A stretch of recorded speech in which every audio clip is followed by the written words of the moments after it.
My name is Dr. Clyde Ledbetter Jr. I'm a teacher of African World Studies.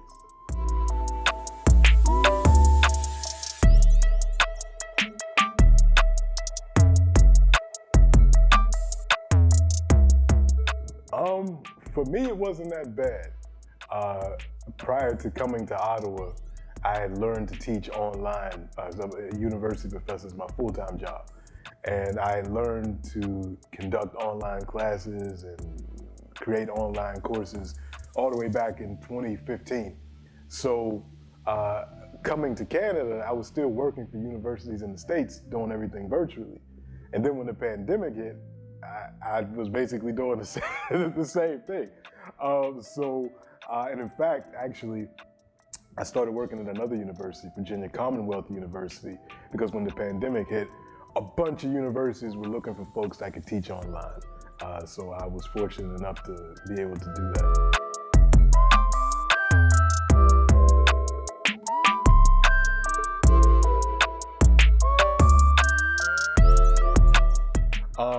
The other job that I have, I'm a mentorship coordinator for Jaku Convent.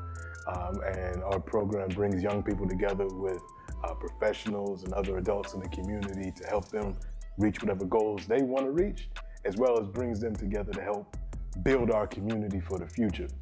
I had taken that job in January 2020, so right as the pandemic had started. We had our first 2 meetings in person in January. I think we had one in February, and then everything shut down.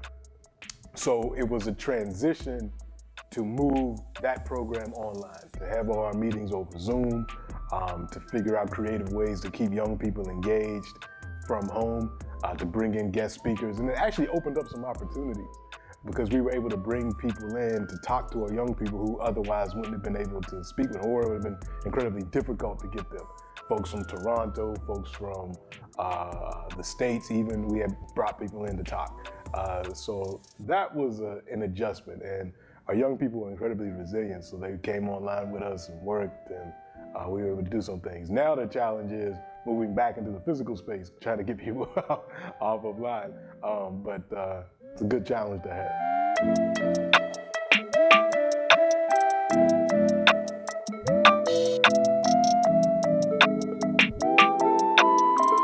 Resilience is good. It's a good trait to have, but a better trait to have is not even to be put in a position to be resilient. Because resilience means something happened to you and you recovered from it.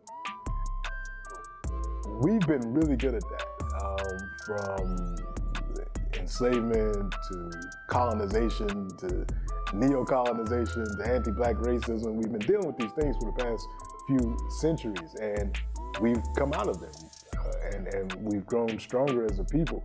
But the task for the future is to move away from resilience to shoring up our position and our development so that we're never down in the first place. But yeah, we're incredibly resilient, and this pandemic has showed that. You know, we made it through, and unlike other groups, we're not only dealing with the pandemic, but you're dealing with the pandemic on top of anti-Black racism, Afrophobia, all these things, neo-colonialism, all over African people all over the world are dealing with this. So we have all these double and triple pandemics that we're dealing with, and we're still here. And we're still building, and we will continue to build and fight. And that's what I love about our folks.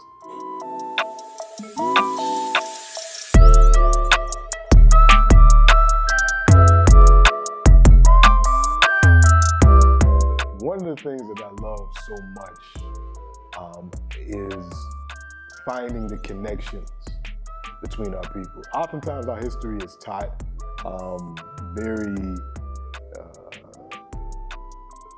isolated. You'll learn Nigerian history, you'll learn Ghanaian history, you'll learn the history of Jamaica, you'll learn the history of Blacks in Brazil. And very rarely do the connections between those places and the peoples in those places get displayed. I love those connections.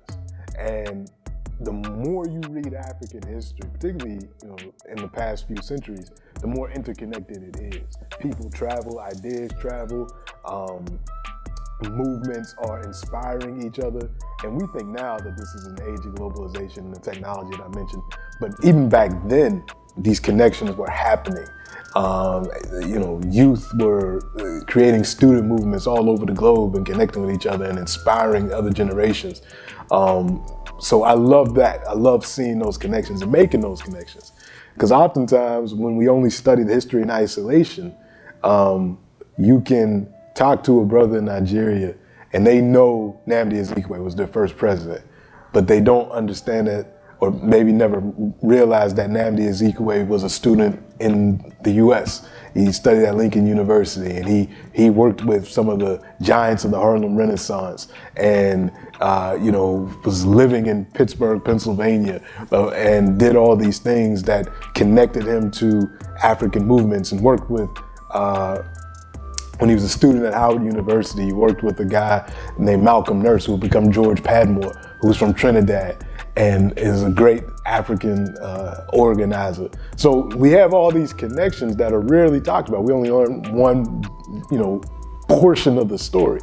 So the connections is one of the big things that I love about learning history. The second thing I would say is the role of African women throughout our history. We can look at any struggle, any movement for development or defending African people, and you will see the strongest fighters and strongest builders oftentimes are these sisters that don't get enough credit that they should. And we have to do a better job at exposing that and really questioning where we're at as a people today. We have 55 countries and only one is led by a woman. That's not traditionally the African way. So the role of our women, connections, I would say the ingenuity of our people. We create a lot. When left to our own devices, we create. When we're engaged in struggle, we still create, whether it's artistically, whether it's mechanically, whether it's agriculturally. We're a creative group of people, and no matter what the external situation is. So I love that about us. So connections, our women, our creativity. Let's see, what else?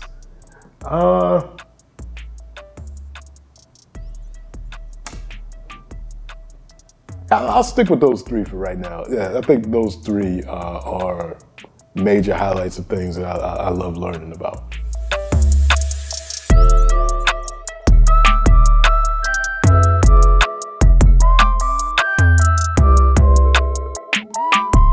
Yeah, I would say any challenge, there's opportunity in every challenge. And this was a challenge, so we have to look at it and not just the negative aspects, but the positives.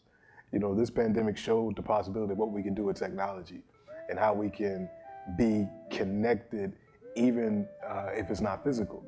And one of the bright spots of this, like I mentioned before, was that the technology allowed us to connect across continents and to do events with folks in Nigeria. I was on a bunch of Nigerian TV shows, news channels over the pandemic. Would that have been possible? For sure, but it made it even more possible. It made it something that wasn't out of the realm of possibility anymore, because we were doing everything online. So it was nothing to connect with somebody in Zimbabwe, to connect with somebody in Congo, and really having it be more consistent. Not just a special thing, it's like an everyday thing now. So we can take that moving forward, and particularly you're talking about a business. Now, I'm a teacher, I'm not a businessman, but I can see opportunity. And the fact that we have these technologies now that we're used to using these technologies more now, we can take a business that started in Ottawa and have customers and clients and service connections all over the world and all over the African world. We're bringing folks together. We're learning about each other, not just about the past, but what's currently going on in real time. And I think that is one of the blessings of this challenge that we've had.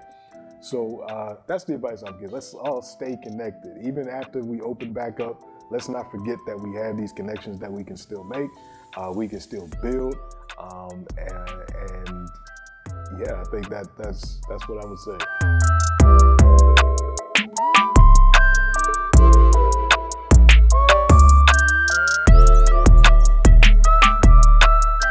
I think it all goes back to education. It's one of the big things that I fight for. And unfortunately, particularly, well, it's not even just the West.